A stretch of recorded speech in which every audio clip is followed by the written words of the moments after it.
네, 무라 반갑습니다. 선생님은 연속해서 찍고 있습니다. 지난 시간에 이어서 고체 에너지띠와 전기 전도성 두 번째 시간 설명을 하겠습니다. 펜 뚜껑 좀 열게요. 지난 시간에 우리 배웠던 내용들을 잠깐만 짚고 넘어가 볼까요? 고체 에너지띠라는 거에 대한 개념을 배웠었죠. 원래 원자 하나하나는 에너지가 전자가 돌 수 있는 곳들, 전자가 가질 수 있는 에너지가 여기가 원자핵이 있다면 전자가 아무 데서나 다 돌 수 있는 게 아니고, 이게 아니고 특정한 에너지에서만 전자가 돌 수 있다, 운동할 수 있다. 그래서 그 에너지들은 연속적이지 않고 불연속적인 특정한 에너지 값만 가질 수 있더라. 이거를 우리가 에너지 준위라고 한다. 그리고 에너지 양자화, 에너지 특정한 값만 가질 수 있는 건 에너지가 양자화되어 있다고 하고, 그때 가질 수 있는 에너지 값들을 각 에너지 준위라고 부르고, 그 1단계, 2단계, 3단계를 표현하는 이 n이라는 숫자는 양자수라고 불렀었고, 그렇죠? 이렇게 있는데, 같은 원자끼리는 같은 에너지 준위를 가진다고 했어요.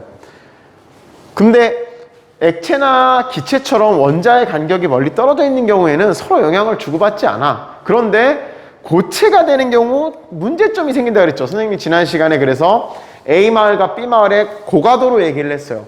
옆에 갑자기 이렇게 가까이 있는 원자가 똑같이 생겨버리면, 여기 봐봐, 이렇게 되면은 여기서 충돌이 일어난단 말이야, 전자들이. 그래서 얘네는 어떤 해결책을 찾아, 자연은 서로 준위를 조금 높이고 조금 낮추고 하면서 준위를 피하더라, 서로.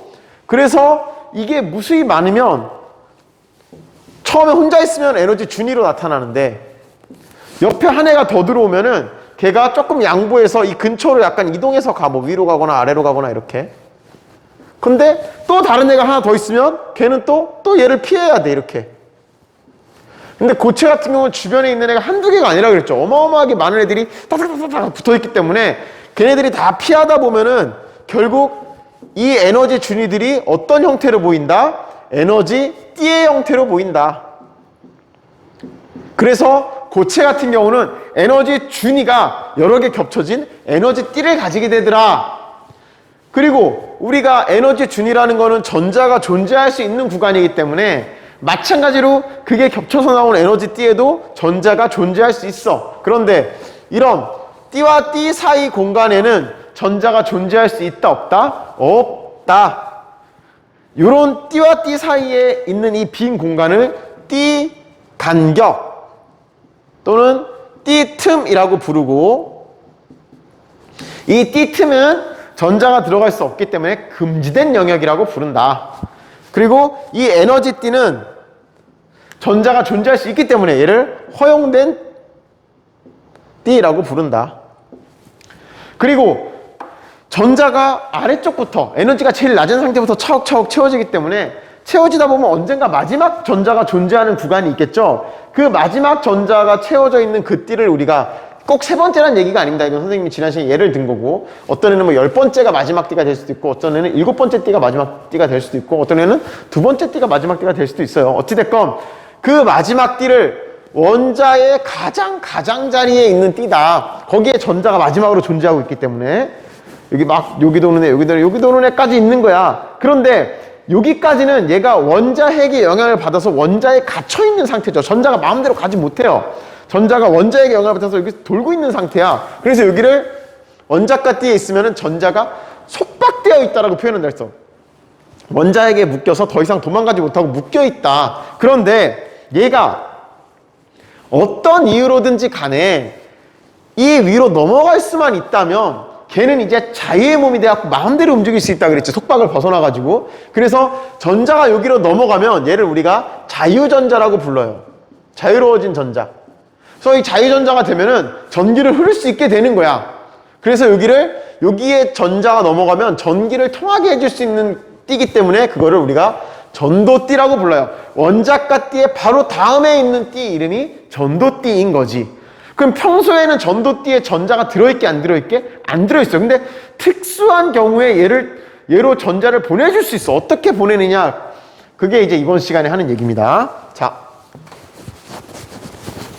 원자가띠가 저렇게 존재하는데 이제 우리가 관심 있는 건 원자가띠와 전도띠가 관심 있어요. 그 밑에 애들은 관심이 없어. 그냥 채워져 있는 거야, 걔들은.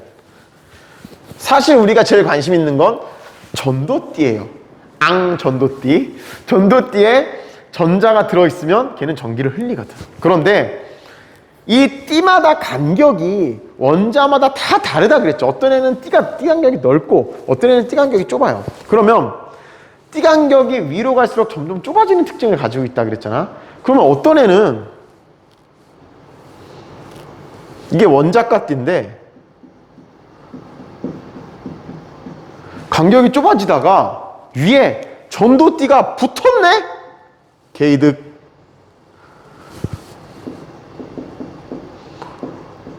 붙었어. 그러면 이거는 그냥 붙었으니까 연결되어 있는 거 아니야? 그러면 여기에 있는 전자가 일로 넘어가는데 아무 문제가 없죠. 왜냐하면 띠와 띠 사이에 공간이 있으면 그게 금지된 영역이라 그랬잖아. 그런데 얘는 금지된 영역 자체가 없기 때문에 자유롭게 전자가 돌아다닐 수 있어요.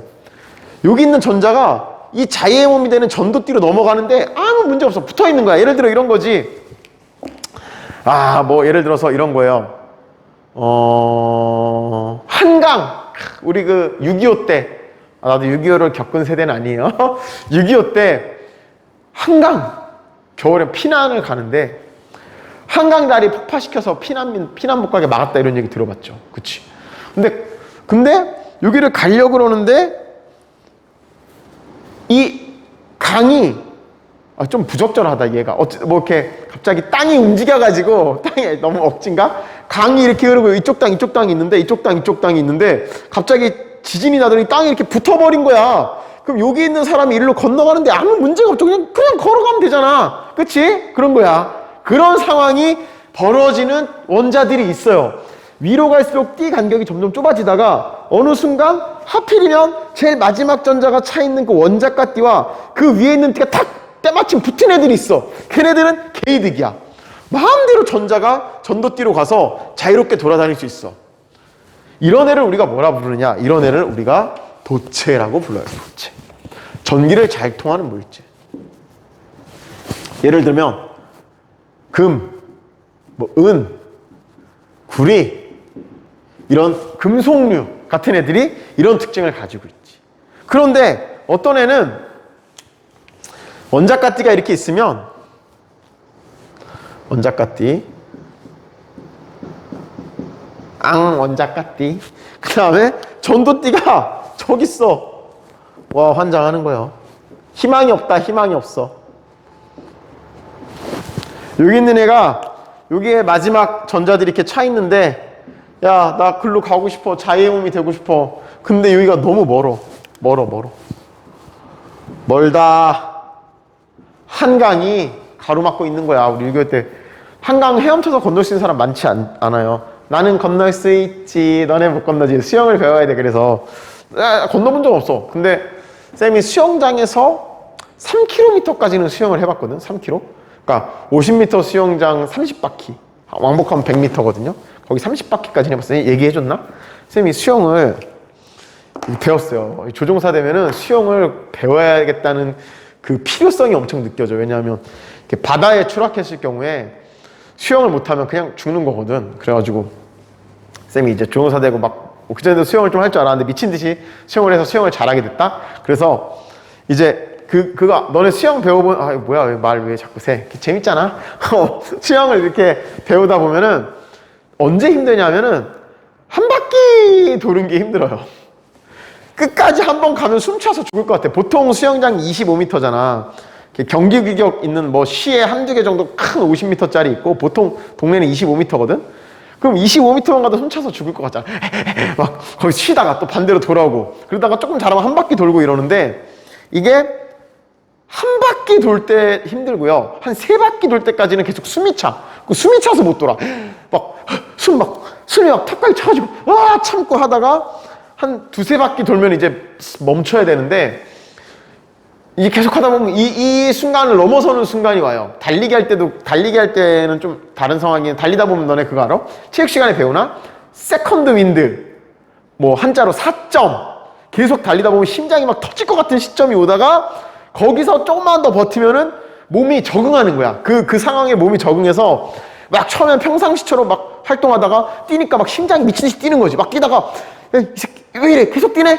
계속 할 건가 본데. 야, 잠깐 쉬어. 야, 너무 열심히 하지 마. 약간 이런 단계야. 너무 열심히 하는 거고. 거기에 단련돼가지고 이제.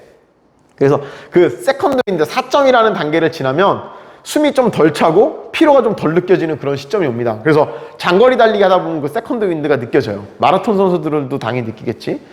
근데 수영은 이 숨이 막혀서 못 가거든. 숨이 막혀서 막 심장이 터질 것 같다기보다 숨이 막히는 거야. 그러다가 호흡이 트인다고 표현하는데 숨이 딱 트이면은 쌤이 그래서 처음에 수영 배울 때는 한 3바퀴 돌면 더 이상 못 갔어. 막 힘들어가지고 막 참다가 처음에 2바퀴 막 한참 쉬다가 또 숨 가라앉으면 또 막 악을 쓰고 세 바퀴를 돌다가 어느 날 참아보자 하고 참는데 3바퀴 때 막 미칠 것 같은데 그냥 했더니 갑자기 숨이 편해지는 거야. 마치 우리 걸어다닐 때 숨 쉬는 것처럼 숨이 편안해지는 거야. 그래가지고 이게 뭐야? 그럼 갑자기 괜찮은데? 원래는 그 전에 뭐 한 바퀴, 1.5바퀴 막 이렇게 조금씩 늘어났거든? 근데 3바퀴 선생님 기억해요.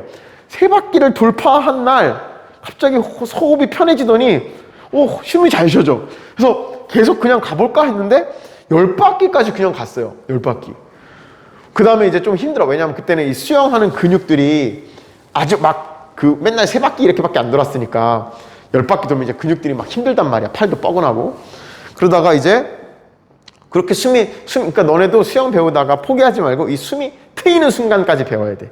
딱 어느 날 갑자기 트여요. 딱 트이면 편안해져. 호흡이 편안해져. 그래서 이제 자연스럽게 돌다가 그 다음부터는 서서히 이제 근력을 키워나가는 거야. 그 다음부터는 오래 도는 걸 연습하면서 이제 근력을 키우면은 약간 그것도 그렇다. 우리가 걷는 거는 너네 밥만 먹여주면 몇 시간도 걸을 수는 있잖아. 발에 물집 잡혀서 그렇지. 발에 물집 잡히는 게 문제지. 니네가 힘이 없어서 못 걷진 않을 거. 밥만 계속 먹여주면. 약간 그런 수준에 이르러요. 수영도 계속 하다 보면은 이 근육들이 이제 계속 할 수 있을 것 같다는 느낌이 들어요. 그래서 쌤이 그런 느낌이 들었을 때 오늘은 맘먹고 한번 얼마나 돌 수 있나 해봐야겠다고 쌤이 한번 돌아본 적이 있어. 수영장에 사람 없을 때 이게 토요일 문 열자마자 일요일 문 열자마자 이럴 때 가면 수영장에 사람이 거의 없거든.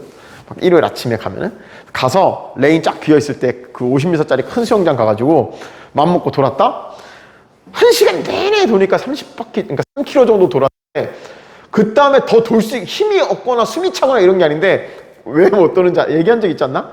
겨드랑이가 너무 따가운 거야. 이게 계속 마찰이 이렇게 일어나잖아요. 이렇게 그래갖고 이 겨드랑이가 너무 따가워가지고 이씨 더 하면 진짜 피부 벗겨지겠다 그래가지고 그만했어.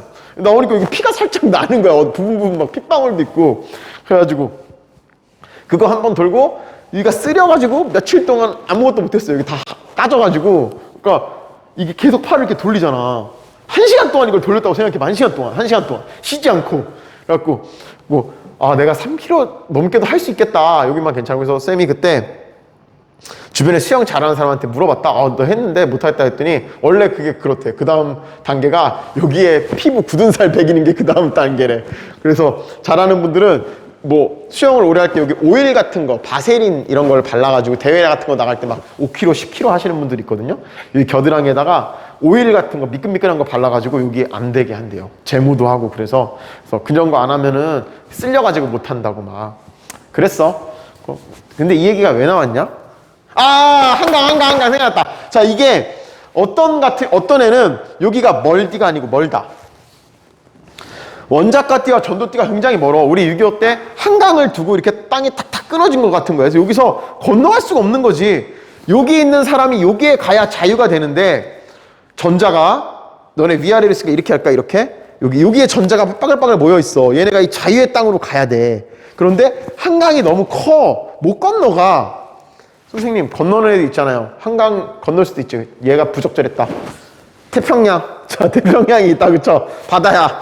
여기 대한민국에서 부산에서 일본 헤엄쳐서 수영해서 간 사람도 있었지, 우리나라 수영 선수 중에. 그러니까 더 멀어. 여기서 미국까지 수영해서 못 갈 거 아니야. 어쨌건 그렇게 떨어져 있으면 못 가는 거지. 그럼 이런 애들은 여기서 여기를 넘어갈 수가 없어요. 그런 애들을 우리가 뭐라 부르냐? 자유전자가 생기지 못하기 때문에 전기를 흘릴 수 없는 애들. 그런 애들을 우리가 절연체라고 불러요. 오늘 배우는 중요한 용어입니다. 딴소리 많이 했는데 괜찮아. 오늘 배우는 내용은 좀 쉽거든. 절연체. 절연체는 어떤 애들이 있냐? 대표적인 게 고무, 나무, 유리. 이런 애들이 이런 구조를 가지고 있어요. 원자가 띠와 전도띠의 간격이 너무 멀어가지고 갈 수가 없는 거야. 선생님, 얘가 수영을 겁내 잘하는 애가 있으면 넘어갈 수도 있지 않아요? 넘어갈 수 있는 애도 있지. 그래서 그런 거 있잖아. 고무장갑 낀다고 니네 고압선 만지면 살 것 같아? 아니야. 그 정도 강한 에너지를 받으면 여기 있는 전자가 팍 튀어서 여기까지 갈 수도 있어. 그래서 한계라는 걸 가지고 있어. 일반적으로 전기를 안 흘린다는 거지, 고무나 나무라고 해서 무조건 전기를 안 흘리는 거 아닙니다. 나무가 번개 맞으면 전기 흐르잖아. 그치? 그러니까 어느 정도 전기를 못 흐르게 한다는 거지, 이 간격을 뛰어넘을 만큼의 거대한 에너지를 받게 되면은 여기 있는 전자가 이렇게 튀어 넘어가요. 자, 그런데 문제는 얘랑 얘가 아니라 어중간한 애가 문제예요. 어중간한 애 여기다 할게요. 애매한 애들. 자, 이번에는 원자가띠가 여기 있는데, 원자가띠 여기다 쓸게. 원자가띠 다음 띠를, 에너지띠를 뭐라 부른다고요? 전도띠. 자유의 몸이 될 수 있는 자유의 땅. 전도띠가 여기에 있는 거야. 떨어져 있긴 떨어져 있는데, 파란색이야? 여기에 띠 간격이 가깝다.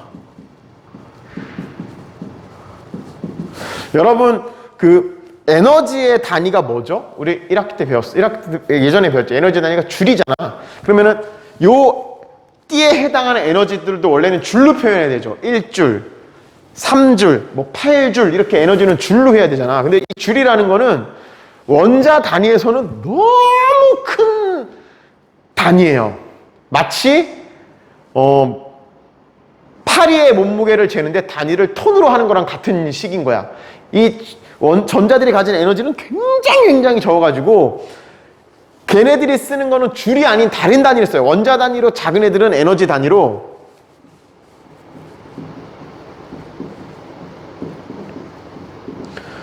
일렉트론 볼트라는 단위를 씁니다.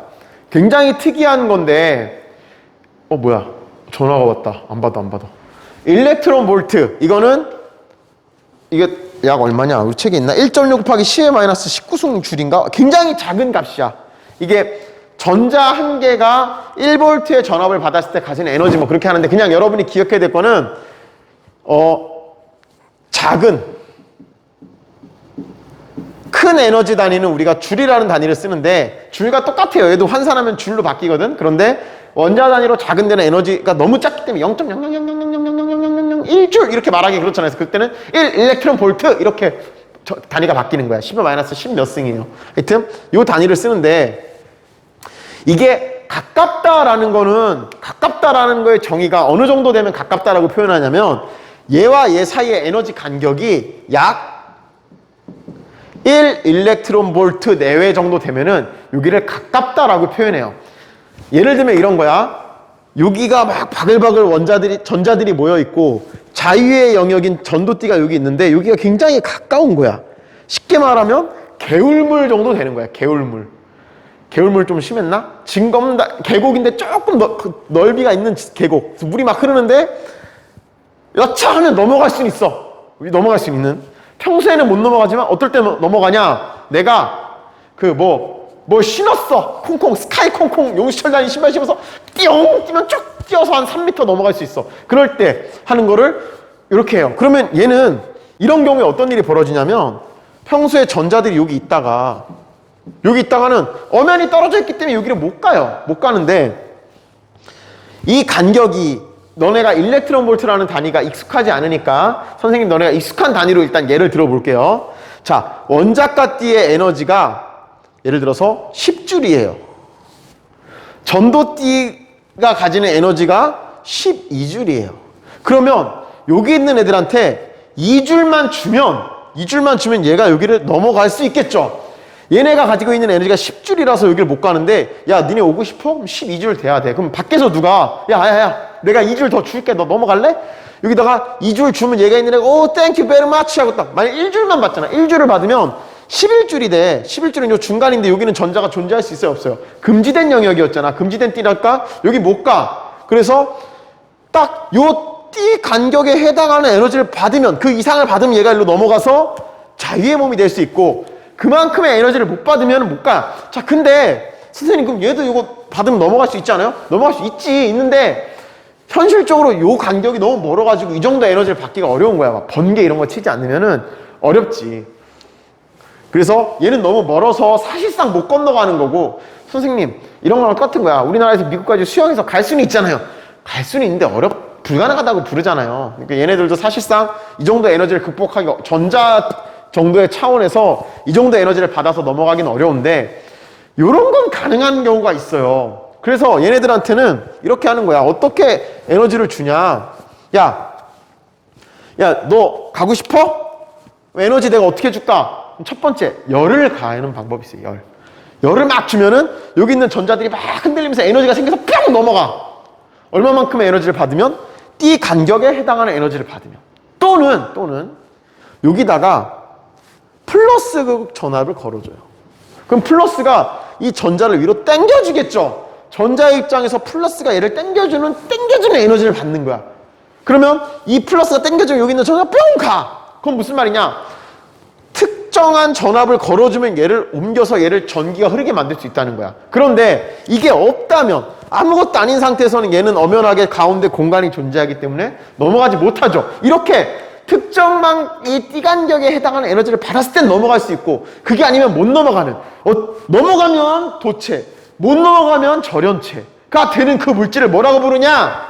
그걸 우리가 반도체라고 불러요. 이놈을 발견한 게 우리 지금 현재 첨단 기술의 완전한 분수령이 된 거야. 이 반도체를 발견한 게. 이런 성질을 가진 물질이 있다는 걸 아는 거야. 과학자들이 연구하다가 처음에 도체나 절연체가 단 줄 알았는데 연구하다 보니까 평소에는 얘도 전기가 안 흐르는 물질이야. 그러니까 자연에 있을 땐 전기가 안 흐르는 애겠지. 근데 걔에다가 어떤 짓을 하냐. 열을 가하거나 이쪽에다가 전압을 걸어서 얘를 당겨주면 갑자기 얘가 자유전자가 뿅 생기면서 전기가 흐르는 물체로 바뀌더라는 거야. 근데 너네가 생각을 해봐. 이거를 정밀하게 제어하고 싶은데 열을 줘서 제어하는 게 편화가 있어요? 플러스 극을 딱 걸어서 제어하는 게 편하가 있어요? 플러스 극을 걸어서 제어하는 게 편하지. 왜냐하면 열이라는 거는 이게 점점점 뜨거워지고 점점점 식기 때문에 조절하기가 쉽지 않아. 그런데 전압이라는 거는 우리가 원하는 만큼 딱딱 걸어줄 수 있어. 얘가 예를 들어 1.2V를 걸면 넘어오더라. 그럼 1.2V를 딱 걸어주면 넘어오고 안 걸어주면 못 넘어오고 걸어주면 얘가 도체가 되고 안 걸어주면 절연체가 되는 그런 물질을 경우에 따라서 도체가 되고 절연체가 되는 그런 물질을 우리가 반도체라고 부릅니다. 반도체. 이 반도체가 되는 성질을 가진 애가 있어요. 그게 누구냐? Si 규소, Ge 저만용. 대표적인 이건 외우는 게 좋아요. 옛날에 선생님 학교 다닐 때는 얘를 게르마늄이라고 배웠거든. 그래서 있잖아 찜질방 중에 게르마늄 찜질방 이런 거 있는데 그게 저마늄이야. 저마늄. 지금은 국제 발음을 따라서 저마늄으로 바뀌었어요. 자연에서 실리콘 쌤이 이거 말할게. 이거 규소잖아요. 규소인데 SI가 실리콘이야. 실리콘. 그래서 이 대표적인 게 이 실리콘이 반도체의 재료야. 실리콘이라는 물질이 반도체의 전기적 특징을 가지고 있단 말이야. 그래서 미국에 가면은 이 첨단 이런 산업을 하는 회사들이 모여있는 동네가 있어. 거기를 실리콘밸리라고 불러요. 거기는 이 실리콘을 엄청나게 소비하거든. 반도체를 자꾸 만들어야 되기 때문에 실리콘을 자꾸 필요로 해서 거기를 실리콘밸리라고 불러요. 실리콘인데 이거를 우리나라 말로 규소라고 부르는데 실리콘이라고 부르는 책들도 있습니다.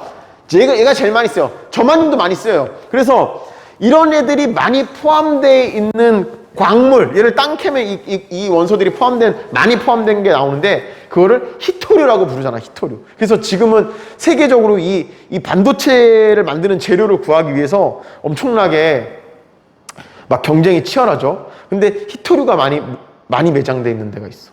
북한. 중국이 이 히토류 매장량이 엄청 많아요. 그래서 중국이 옛날에 미국이랑 막 분쟁했을 때 니네 히토류 안 팔아 막 이래가지고 막 무역 분쟁이 일어나고 그랬어. 근데 세계적으로 이 히토류가 굉장히 많이 매장되어 있는 나라가 북한이래요. 그래서 북한이 우리나라랑 교역을 하게 되면, 지금은 휴전 관계라 적대국이잖아요. 근데 종전이 돼서 북한과 남한이 교류를 할 수 있으면 북한에 있는 히토류를 차로 실어오면 돼. 우리가 사가지고. 따봉. 어찌됐건 요 규소나 저마늄 같은 애는 반도체의 특징을 가지고 있어서 걔는 요 띠 간격에 해당하는 이상의 에너지를 가해주면은 여기 있는 원자가 띠에 있는 전자가 전도띠로 넘어가면서 도체의 성질을 띠게 되고, 그렇지 않을 경우에는 못 넘어가서 절연체의 성질을 띠게 되더라. 이번 시간에 배울 거는 이게 다예요. 이거 도체, 절연체, 반도체가 왜 그런 성질을 나타내는지, 도체는 왜 전기를 흐르게 되느냐, 원자가 띠와 전도띠가 붙었어, 또는 심해서 겹쳐진 경우도 있어요. 그러니까 좀 더 내려와가지고 겹쳐지거나 하여튼 붙어 있어가지고 원자가 띠에 있는 전자가 전도띠로 아무 때나 넘어갈 수 있어. 그럼 얘는 아무 때나 전기를 흘릴 수 있지, 도체. 얘가 멀어. 원자가 띠와 전도띠가 멀어가지고 넘어가기가 힘든 상황. 얘가 넘어가야 자유전자가 돼서 전기를 흘려주는데 못 넘어가니까 얘는 전기를 못 통해. 절연체. 얘도 알고 있어야 돼요. 고무, 나무, 유리 같은 애들. 금속류. 그리고 얘가 특이한 거지. 사실은 얘를 배우려고 지금까지 우리가 이 짓을 한 거야. 얘를 배우려고 지난 시간에 스펙트럼 전에 뭐였어? 원자 모형부터 해서 여기까지 설명한 이유가 이 현상을 너네한테 이해시켜 주려고 여기까지 온 겁니다. 그래서 이런 특징을 가지고 있더라. 그런데 얘네의 공통점이 있어. 나중에 다음 단원에서 언급하겠지만 규소와 저마늄은 주기율표에서 다 14족에 속해요. 14족. 참고로 알아두세요. 그런 14족에 있는 애들이 이런 성질을 가지고 있는 애들이 많이 있더라. 자, 그러면 선생님이 책에 있는 내용을 거의 다 한 것 같아. 거의 다 한 것 같고, 우리 교과서에 보면은 105쪽에 지금 선생님이 그린 그림이 105쪽에 그대로 나와 있습니다. 이 그림은 100% 시험에 나옵니다. 이건 99%도 아니야. 이 그림으로 뭐를 물어볼지 모르겠지만 이 그림을 주고 이렇게 하는 거야. 자, 수능에서도 단골 문제예요. 이 그림은 굉장히 중요한 단원이거든. 자, 그림 이렇게 그려놓는 거지. 이런 거, 자, 원자가띠, 전도띠 해놓고 숫자 없고 이런 거 싹 지우고 이렇게 하는 거야. 다음은 도체와 절연체와 반도체의 원자가띠와 전도띠를 그린 그림이다. 셋 중에 하나는 도체고 하나는 절연체고 하나는 반도체다. 얘가 A, 얘가 B, 얘가 C. 1번 B는 도체이다. O. A는 절연체이다. X. 왜냐면 이 셋 중에서 하나는 도체, 하나는 절연체, 하나는 반도체를 했는데 그럼 뭐가 절연체일까? 멀리 떨어진 얘가 절연체겠지. 지금 얘는 뭐야? 반도체지. 자, 다음에 C와 같은 물질은 대표적으로 규소나 저마늄이 있다. B. 규소나 저마늄은 뭐야? 반도체지. 반도체 AgA. C는 원자가띠와 전도띠 사이 간격이 좁다. 틀려. B. 절연체는 간격이 먼 거지. C에 해당하는 물질로는 구리나 은이 있다. B. C는 절연체니까 뭐 고무나 나무나 유리나 이런 애가 있겠지. 구리나 은 같은 애는 뭐야? 전기 통하니까 B겠죠. B. 다음에 A는 T 간격 이상의 에너지를 주면은 전기가 통한다. 오케이. 원자가띠의 전자가 전도띠로 넘어갈 수 있다. 오케이. C. 원자가띠의 전자가 전도띠로 넘어갈 수 있다. B, X. 이런 문제들이 나올 100% 나옵니다. 수능에도 엄청 자주 나오고 내신에도 무조건 나오고. 자, 지금 학습지를 못 받은 반이 2반 있잖아요. 학습지 못 받은 반 2반은 잘 됐어. 받으면 복습한 걸 바탕으로 학습지를 채우면 되고 나머지 사람들은 이 학습지에 있는 빈칸을 한번 채워보면 됩니다. 아, 저기 용어 하나 선생님이 설명 안 한 거 있다. 띠간격하면서 우리 책에 어디, 아, 저기 있다. 백사 쪽에 있는 저 내용을 해줄게요. 아, 요 용어 여기 있네, 여기. 전기전도성. 전기전도성은 뭐를 말하냐면 전기를 얼마나 잘 흐르게 하느냐. 전기를 얼마나 잘 흐르게 하느냐. 그러면 도체, 얘가 도체죠. 얘는 반도체죠. 얘는 뭐야? 절연체지. 그러면 도체는 전기를 잘 흘려요, 못 흘려요? 잘 흘려. 잘 흘리면 전기전도성. 전기를 통하게 하는 성질이 큰 거야, 작은 거야? 큰 거야. 도체는 전기전도성이 어때요? 전기전도성 ABC 지울게. 전기전도성이 제일 큰 게 누굴까? 순서가 누가 제일 커? 제일 잘 통하는 애 도체. 그 다음 누구야? 반도체. 전기전도성이 제일 작은 애가 누구야? 절연체.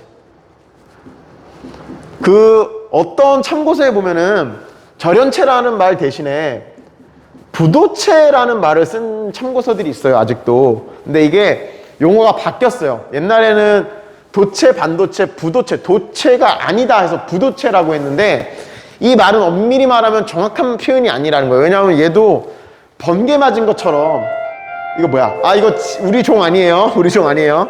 쌤이 좀 늦게 영상을 찍기 시작해가지고 계속합니다.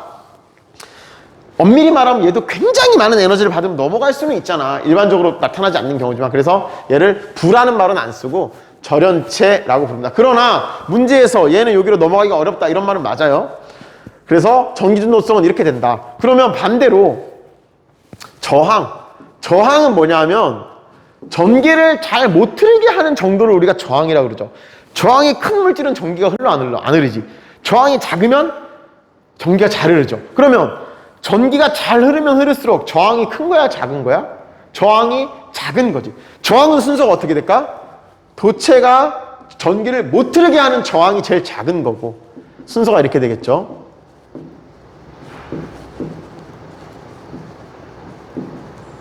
이렇게 됩니다. 그리고 또 간혹 가다가 문제집 풀다 보면 자주 나오는 문제 중에 이런 문제가 있어요. 이 반도체의 특징 중에 어떤 특징이 있냐면 반도체는 아까 말했잖아. 에너지를 받으면 얘가 일로 넘어가서 전기를 흐르게 된다 그랬잖아요. 그러면 반도체는 열을 가하면 전기 전도성이 커질까 작아질까? 자, 열을 가했다는 소리는 여기 원자가 띠에 있는 전자가 에너지를 받아서 전도띠로 넘어갈 수 있다는 뜻이지. 지금 열을 받으면 전도띠로 넘어가니까 전류가 잘 흘러 안 흘러? 잘 흐르지. 그럼 전기 전도성이 커지는 거야 작아지는 거야? 전기가 잘 흐르면 전기 전도성이 커지는 거죠. 그래서 반도체는 이런 성질이 있어요. 열을 가하면 전기 전도성이 커지는 성질을 가지고 있어요. 그런데 도체 같은 경우는 어떤 일이 벌어지느냐? 얘는 원래 전자가 자유롭게 넘어당길 수 있어. 근데 열을 가하면 얘는 다른 효과가 더 크게 나타나요. 무슨 효과냐? 열 때문에 주변에 있는 이 원자 핵들이 막 진동을 하는 거야. 열을 받았어, 얘네들이. 그래서 전기가 흐르려면 전자가 여기를 왔다 갔다 해야 되는데 중간에 얘네들이 진동하니까 이게 왔다 갔다 하면서 자꾸 부딪히는 거야. 물론 다른 애들도 그 효과가 나타나는데 반도체 같은 경우는 그 효과보다 전자가 넘어가서 자유로운 몸이 되는 이 효과가 더 크게 나타나기 때문에 얘는 오히려 전기를 잘 통하게 되는데 도체는 원래 통할 수 있는 애인데 온도가 올라가면은 얘의 개수가 늘어나는 데는 별로 영향을 못 미쳐. 원래 잘 통하니까. 대신에 주변에 있던 원자핵들이 막 진동하면서 이 전자가 움직이는 걸 오히려 방해하는 효과가 크게 나타나기 때문에 도체 같은 경우는 열을 가하면 전기 전도성이 낮아지는 특징을 가지고 있어요. 그래서 이것도 좀 자주 등장하는 문제 중에 하나야. 이렇게 ABC 해놓고 도체, 부도체, 반도체 뭐 이런 말 지어놓고 A는 열을 가하면 전기 전도성이 커진다. O. B는 열을 가하면 전기 전도성이 작아진다. 그치? 얘나 얘는 열을 가할수록 전기 전도성은 낮아져. 얘는 원래도 낮은데 열을 가하면 더 낮아져. 얘랑은 똑같이 방해하는 효과가 크게 나타나는데 얘는 특이하게 열 때문에 이 전도띠로 넘어가는 효과가 더 크게 나타나기 때문에 얘만 온도가 올라갈수록 전기를 잘 통하게 되고 얘랑 얘는 온도가 올라가면 전기를 흐르는 게 더 방해되는, 가뜩이나 얘는 안 흐르는데 더 안 흐르게 되는 그런 효과가 나온다. 그런 거 참고로 알아두세요. 자, 이렇게 하면은 우리 책에 있는 내용 설명을 다 한 것 같습니다. 다 한 것 같고 이번 시간에는 이 금속의 종류, 금속이 아니라 물질의 종류, 전기가 잘 통하는 도체, 안 통하는 절연체, 반도체가 왜 그렇게 되는지 알아봤어요. 왜 그렇게 되는지. 지난주에 배운 에너지띠 이론을 적용해서 붙어있다 또는 겹쳐있다. 그럼 도체. 너무 멀리 떨어져 있다. 띠 간격이 넓다. 절연체. 띠 간격이 좁아서 잘하면 넘어갈 수 있다. 그러면 반도체. 그리고 어떤 물질이 있냐? 반도체에는 규소나 저만용. 도체에는 뭐 금, 은, 구리, 금속. 절연체에는 나무, 뭐 고무, 유리 이런 애들이 있더라. 여기까지. 그리고 다음 시간에 그럼 이 중에 우리가 관심 있는 게 뭐라고? 이 중에 지금 우리 기술의 핵심이 되는 애가 누구야? 반도체지. 이 반도체에 대해서 다음 시간에 조금 더 깊이 들어갈 겁니다. 이거는 그냥 기술책 같이 종류, 반도체는 어떤 게 있고 어떤 걸로 만들고 막 이런 것들에 대해서 다음 시간에 알아보겠습니다. 오늘 뭐 할 내용 다 했으니까 좀 짧게 끝나겠습니다. 여러분 그냥 복습하면서 책에 보면은 뭐 평가하기, 개념하기 이런 문제들이 있어요. 그거 풀어보고 교과서 뒤에 보면은 저기 가로 넣기 문제들 114쪽에 보면은 정리하는 문제들이 있거든요. 그거 꼭 풀어보기 바랍니다. 여기서 시험 문제 쌤이 낼 거예요. 수고했습니다. 오늘 여기까지 합시다. 물 봐.